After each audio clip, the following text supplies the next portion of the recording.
Jags, and welcome back to this week's JagCast. I'm Malia McGlynn, and I'm here with... Timothy Haynes. All right, so let's get started. So, you guys are doing, what, High School Musical this year? Yep, High School Musical. Fun. So how'd you guys come up with the decision? We usually kind of pair what students want versus what we want. We try to find overlap within those two areas, and then we come up with things like High School Musical. Nice. I know you guys have done it in the past. You weren't here yet, but it has been redone. Are you hoping to, outdo that show from before? There's just so many, and that's why theater's great, is because you can see a show 10 times with 10 different people directing it and things like that. And it's the same show, but like some of the things that people don't think about is like sets, lights, even the people that we select on stage makes it vastly different. So I don't think we're going to outdo it. The person before me was like very good at their job. We're just trying to hope to make them proud. Good.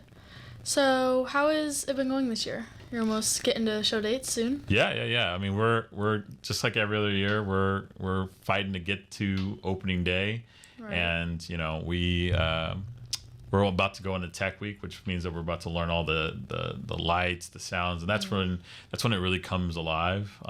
Because like students really can't see sometimes what we tell them the stage is going to look like, and then when they see it, they go, oh, and it clicks. Yeah. So there's a lot of clicking going on next week.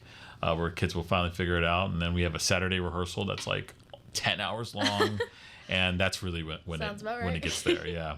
So when did you guys start working on the musical in general? Yeah, the students started working on the show September. Nice. And so me, Mr. Parrish, Mr. Bean, Mr. Frentrop, we started working on it probably April.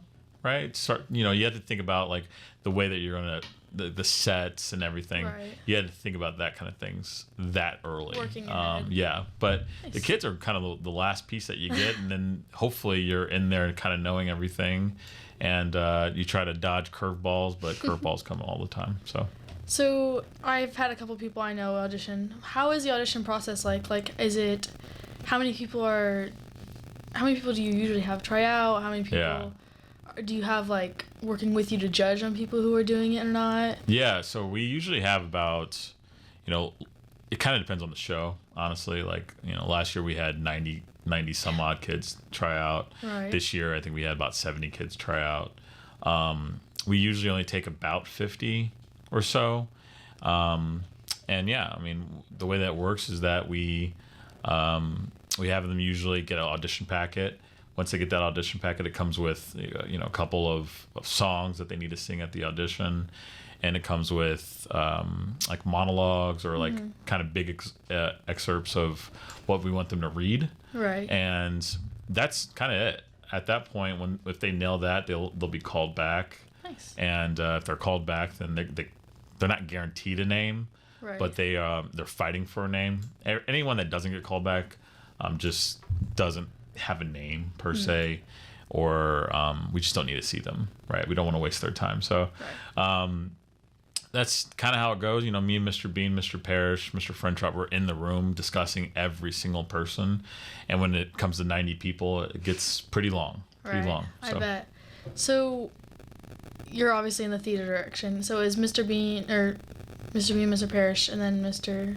Yeah. So Mr. Bean and Mr. Parrish are the music. Right. Mr. Frentrop is my technical director. Got it. So he's just in charge of everything that is the set. Right. The behind the scenes. Right. The set, behind the scenes, and the lighting. Right. Yeah. And then the funny thing is like, I'm just kind of in control of like how they act and the flow of everything. So I'm very much a macro manager of things and making sure that it's on point. But those are the people who are really making it kind of look good, sound good, right? Because tell you what, if you tell me that I'm in charge of sound, it's not going to be as good as Mr. Bean up there. So. Well, so how often do you guys have practices? I know that... Oh, yeah. We have practice every day. Every day from 2:30 to 5:30, nice. Which at this point in the rehearsal, we're doing 2:30 to 6 every single day. So Then, so what is it? Next week is next week is Tech Week, and then the week after that is Show Week. Right. So yeah, next week we just add all the tech in. So we had the props, we had the lights, we had the kind of the set. Putting the final touches on the set will be next week, and then by Friday of next week everything should be done. Nice. Not saying that it always is done, but everything should be done, and then we can do a really long Saturday rehearsal, and then again that's when everyone kind of clicks, and then it's good, right? You should leave that rehearsal thinking, oh yeah, we have a show, right? And then Monday we have rehearsal, Tuesday, Wednesday, and then that's good, and then we go up. Nice. Yeah. So obviously putting a movie on stage is a lot different than having an actual movie scene. Yeah. How is it like transitioning all the different shots from a movie to a stage in a smaller presence? Yeah, I mean, honestly, we've done so many like movie musical things. Right. We've done Beauty and the Beast in the past. We did Mamma Mia. We did Matilda. Right. Yeah.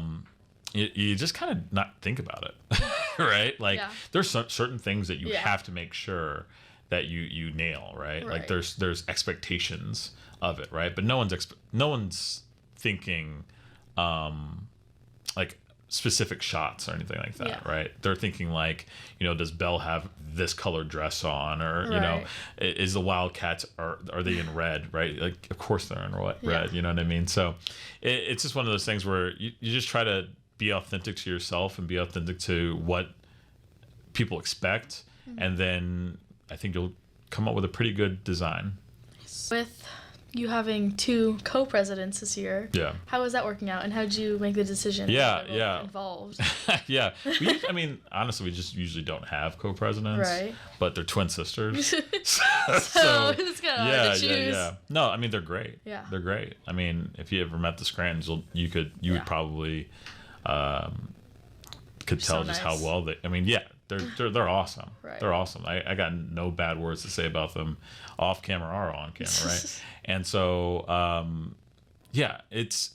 mean, there hasn't been a challenge yet. I just tell one of them that something needs to get done, and it gets done, and it's been great. But I mean, co-presidents gets a little weird because it's like, who do I send this message to, right? But like, it always gets done, and I feel like I'm always heard when I need something done, and so.